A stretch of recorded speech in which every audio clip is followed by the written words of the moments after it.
你就有機會。好榮幸，多謝阿孝哥係俾我喺度同大家分享。我都喺呢度重生嘅，我喺美孚呢度出世嘅。咁啊係舊年一個5月份，好似大家一齊咁去。5月25號。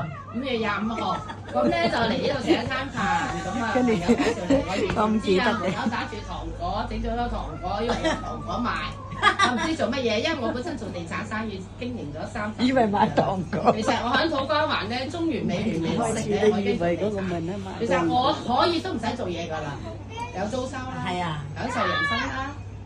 女仔仔啊，嗰啲叫晒翻有孫啦嚇，咁就係一個好似大家嘅餐會。咁我哋今日嚟到咧係一種福氣嚟嘅，我哋要大家要俾個掌聲，我哋老闆有呢個產品，有糖果甜水啊，喺我哋 Candy 姐帶領下咧，我哋可以好幸福嘅喺度大家分享，即係將愛傳俾人家咯，俾咗家庭啊朋友啊個個都好咯。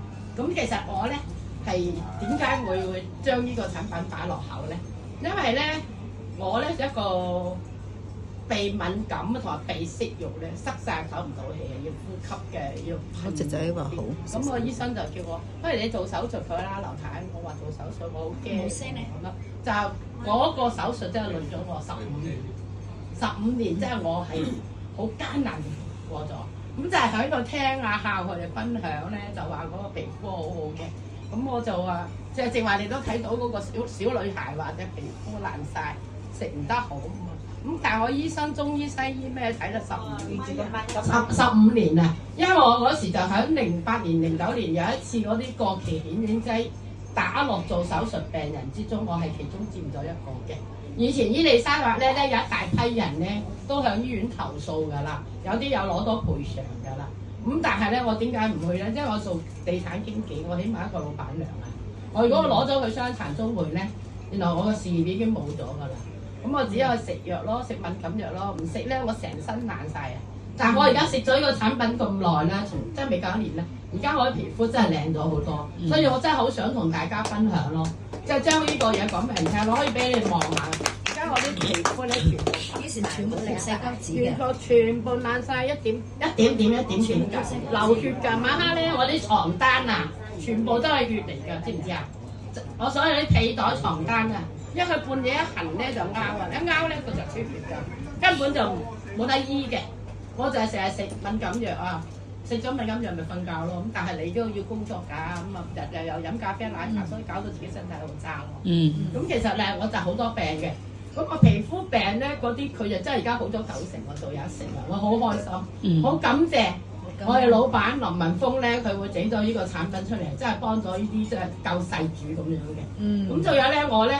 初嚟咧，我隻腳攣嘅，因為我隻腳咧以前係要去伊利沙伯度做嗰個鞋墊嘅，定期做嘅，唔係人人你哋話去可以去有得做㗎，係真係個車總嗰條腰骨係枯咗冧咗，隻腳咪變咗彎，好似阿陸姐話我哋一隻腳彎，其實好多人彎嗰隻就係咁㗎，我其實係兩邊跌㗎往日，係啊，有時行下一拍呢邊行一拍邊，隨時會跌低都唔知嘅，因為我腰骨冧咗㗎嘛，你睇我今年72歲嗬。我好多科要覆診嘅，伊利沙伯皮膚咧，鼻敏感啦、骨科啦、脊椎科啦，總之好多科啊，起碼8科覆診嘅。其實我有好多而家剔咗我都唔去做㗎啦。其實我而家我隻腳都可以直翻好多，以前咧隻腳咧拍埋好攣嘅，一個弧位啊，而家你聽到冇弧位啊。係啊，咁仲有我糖尿好勁嘅，醫生要我打胰島素。要我打咗2年，我堅持唔打，因為本身我係製藥出身嘅。我以前係廣州第8製廠，我20歲就入廠做嘢嘅。我知道係啲藥咧，西法係藥西藥咧，啲藥都係用毒藥去做翻嘅製造嘅。我係原料工人出身，即係做咗20幾年，係啊。其實我係知道藥物啲嘢嘅，所以同醫生同我講話，你唔使同我講，我啲你係睇住個電腦去做嘢啫。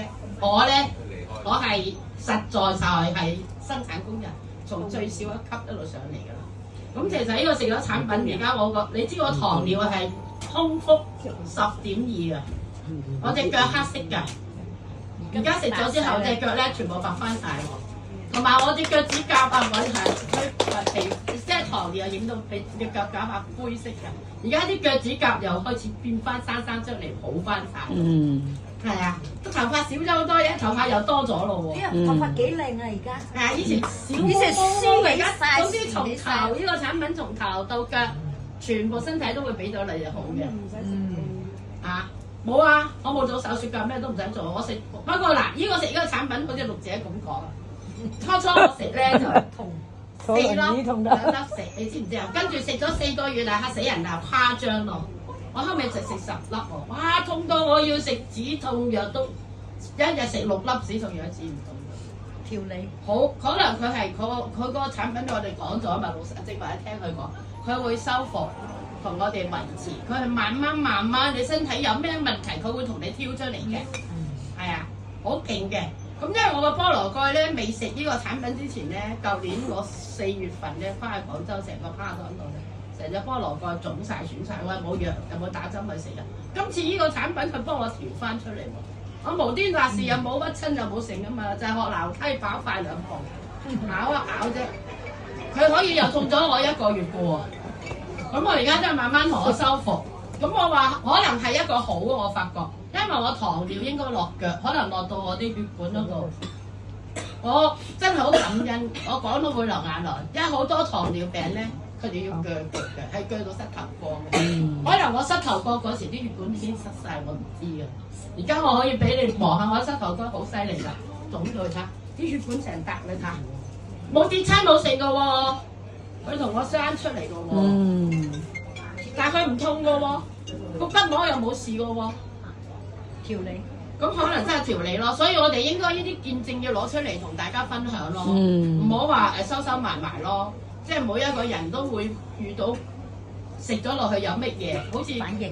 阿陸姐講話食咗落唔知，即係會鬧人㗎，哇點解你咁啊？但係我哋真係要問下 Candy 姐，我哋繼續食咯，同埋我加多減少咁樣咯，咁樣我而家就每日都係食6粒啫。